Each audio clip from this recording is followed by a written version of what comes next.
Afin de limiter la pression fiscale, certains contribuables peuvent être amenés à envisager de faire une donation à leurs enfants avant de céder les titres, plutôt que les céder eux directement. L'avantage, c'est que lorsqu'une personne réalise une cession, il dégage une plus-value taxable. Cette plus-value est déterminée par rapport à son prix d'acquisition. Prenons par exemple le cas d'un entrepreneur qui a créé son entreprise avec un capital minime. S'il veut vendre ses titres, sa plus-value pourra être conséquente. Il peut donc avoir intérêt, dans un premier temps, à donner à ses enfants tout ou partie de ses titres. Dans ce cas, on paiera des droits de donation. Il faut savoir que, compte tenu de la législation actuelle, il est possible de faire une donation par enfant et par parent tous les 15 ans de 100 000 €, ce qui permet éventuellement de minimiser les droits de donation.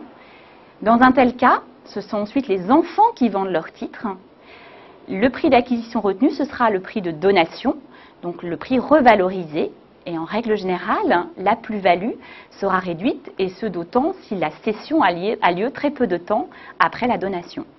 Le législateur a voulu sanctionner ce type d'opération en augmentant la base taxable en plus-value pour les enfants.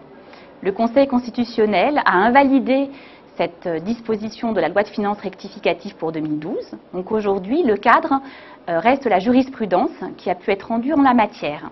En revanche, les règles de prudence s'imposent encore aujourd'hui, à savoir qu'il faut éviter qu'au moment de la donation, la vente ne soit parfaite et respecter un minimum de délai entre la donation et la cession pour éviter une qualification en abus de droit de la part de l'administration fiscale française.